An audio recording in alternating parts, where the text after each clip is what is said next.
Assalamualaikum sahabat dunia Islam. Sejarah Makam Godog di Garut. Makam Prabu Kian Santang, Garut adalah sebuah kabupaten di Provinsi Jawa Barat.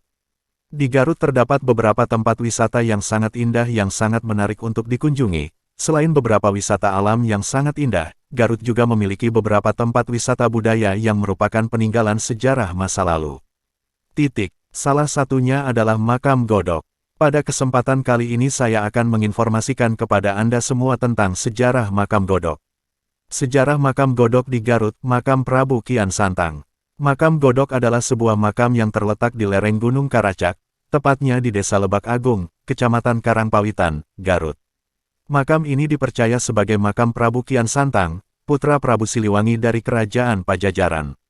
Informasi mengenai letak Makam Godog sebagai makam Prabu Kian Santang dapat ditemukan dalam beberapa naskah Sunda kuno. Di antaranya adalah Babat Godog, Babat Pasundan dan Wawacan Prabu Kian Santang. Dalam naskah-naskah tersebut disebutkan bahwa Prabu Kian Santang adalah putra Prabu Siliwangi dari Kerajaan Pajajaran. Setelah masuk Islam di Makkah, namanya berubah menjadi Sunan Rahmat. Karena sepeninggal beliau dimakamkan di Godog, maka tokoh ini dikenal juga dengan sebutan Sunan Godog. Kini makam Godog banyak didatangi penziarah. Oleh sebagian orang makam ini memang sangat dikeramatkan, karena Kian Santang sering disejajarkan dengan para wali yang berjasa dalam penyebaran Islam di Pulau Jawa. Mereka yang datang bukan hanya dari wilayah Tatar Sunda saja, tetapi banyak pula yang datang dari luar Jawa. Hampir setiap waktu banyak masyarakat yang ziarah, apalagi pada bulan-bulan Maulud. Prabu Kian Santang atau Syekh Sunan Rohmat Suci adalah salah seorang putra keturunan Raja Pajajaran yang bernama Prabu Siliwangi dari ibunya bernama Dewi Kumalawangi. Mempunyai dua saudara yang bernama Dewi Rara Santang dan Walang Sungsang. Prabu Kian Santang lahir pada tahun 1315 M di Pajajaran, kota Bogor sekarang. Di usianya yang ke-22, tepatnya pada tahun 1337 M, Prabu Kian Santang dinobatkan sebagai Istana Kedua Bogor, bertepatan dengan serah terima tanah kerajaan dan penobatan Prabu Mundingkawati, putra Prabu Mundingkawati, putra sulung Prabu Susuk Tunggal, sebagai Panglima Pajajaran. Untuk memperingati peristiwa sakral penobatan dan penyerahan tongkat peninggalan Pajajaran, ditulis oleh Prabu Susuk Tunggal di atas sebuah batu yang sampai sekarang dikenal dengan Batu Tulis Bogor. Sejarah Makam Godog di Garut. Makam Kian Santang. Peristiwa ini merupakan yang paling istimewa di sekitar Keraton Pajajaran dan dapat diketahui oleh kita semua sebagai pewaris sejarah bangsa khususnya di Jawa Barat. Prabu Kian Santang adalah penyanyi yang pemberani dan kuat, tidak ada yang bisa mengalahkan keberaniannya. Sejak kecil hingga dewasa, yakni pada usia 33 tahun, tepatnya tahun 1348 M, Prabu Kian Santang tidak mengenal darah dan darahnya sendiri, dalam artian tidak tertandingi nilai dan kesaktiannya di jagat Pulau Jawa. Dia sering merenung sendiri dengan pikiran, tidak ada yang sekuat sihirku. Pada akhirnya Prabu Kian Santang memohon kepada ayahnya, Prabu Siliwangi, untuk mencari lawan yang bisa menandinginya. Sang ayah memanggil ahli nujum untuk menunjukkan siapa dan di mana ada orang kuat dan sakti yang bisa menyaingi Prabu Kian Santang. Tapi tidak ada yang bisa menunjukkannya. Tiba-tiba datang seorang lelaki tua mengabarkan bahwa lelaki yang bisa menandingi kegagahan Prabu Kian Santang adalah Syekh Ali Murtado, yang tinggal jauh di tanah Makkah.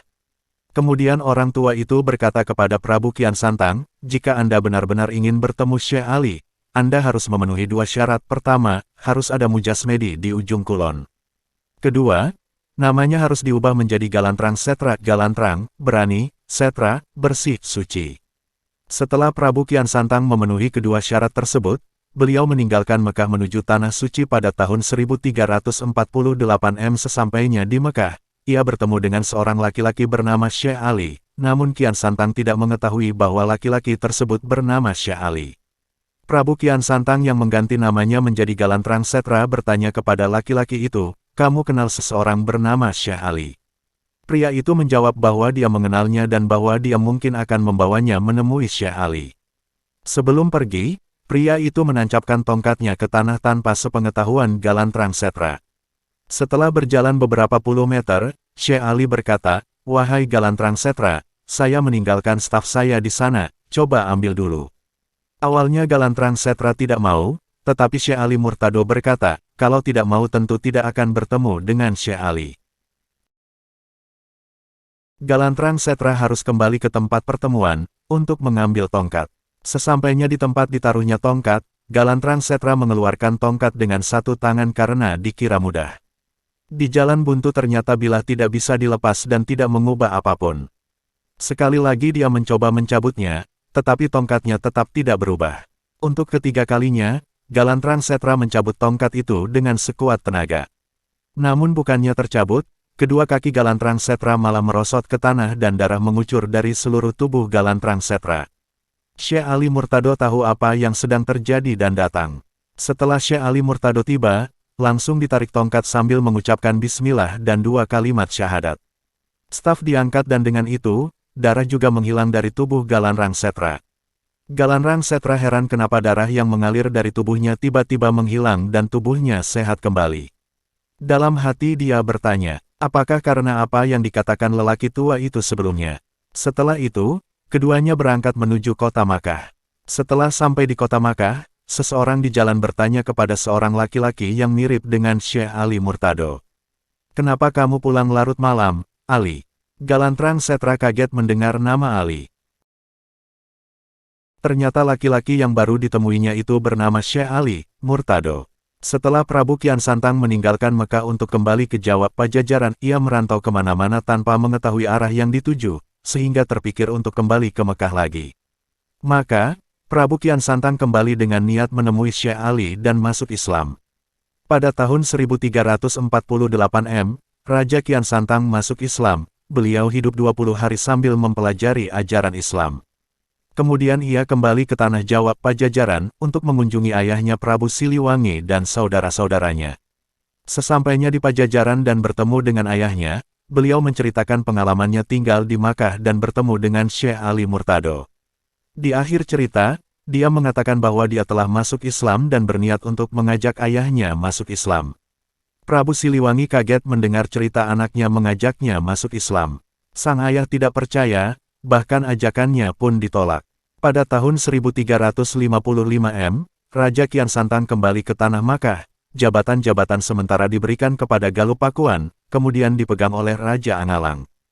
Prabu Kian Santang tinggal di tanah Mekah selama 7 tahun dan secara khusus mempelajari ajaran Islam. Merasa sudah cukup menekuni ajaran Islam, ia kembali ke Pajajaran pada tahun 1362. Ia bermaksud menyebarkan ajaran Islam di tanah Jawa. Kembali ke Pajajaran, bergabung dengan saudagar Arab yang berniat berbisnis di Pajajaran sambil membantu Prabu Kian Santang menyebarkan Islam. Setibanya di Pajajaran, Prabu Kian Santang segera menyebarkan agama Islam di tengah masyarakat, karena hakikat ajaran Islam membawa keselamatan dunia dan akhirat. Masyarakat menyambutnya dengan tangan terbuka. Belakangan, Prabu Kian Santang berniat menyebarkan ajaran Islam di lingkungan keraton Pajajaran. Setelah Prabu Siliwangi mengetahui bahwa anaknya Prabu Kian Santang telah kembali ke Pajajaran dan akan menghadapinya. Prabu Siliwangi yang memiliki martabat raja spiritual. Daripada masuk Islam, lebih baik saya tinggalkan istana Pajajaran. Sebelum meninggalkan keraton, Prabu Siliwangi mengubah keraton Pajajaran yang megah menjadi gurun pasir. Melihat tanda-tanda tersebut, Prabu Kian Santang mengejar ayahnya. Berkali-kali Prabu Siliwangi dikejar dan dihadang oleh Prabu Kian Santang, yang langsung mendesak ayahnya dan para pengikutnya untuk masuk Islam. Namun Prabu Siliwangi tetap menolak, malah lari ke daerah Garut Selatan untuk pergi ke salah satu pantai. Prabu Kian Santang menghentikannya di Laut Garut Selatan, namun Prabu Siliwangi tetap menolak masuk Islam. Sayangnya, Prabu Kian Santang terpaksa menghalangi jalan keluar ayahnya. Prabu Siliwangi memasuki gua yang sekarang dikenal dengan nama Gua Pamengpek Sancang. Prabu Kian Santang berusaha agar ayahnya masuk Islam, namun Allah tidak memberikan taufik dan hidayah kepada Prabu Siliwangi. Prabu Kian Santang kembali ke Pajajaran, kemudian dia membangun kembali kerajaan sambil menyebarkan agama Islam ke pelosok-pelosok daerah, dibantu oleh saudagar Arab sambil berdagang. Namun istana kerajaan yang diciptakan oleh Prabu Siliwangi tidak dirubah, dengan maksud pada akhir nanti anak cucu atau generasi muda akan tahu bahwa itu adalah peninggalan sejarah nenek moyangnya.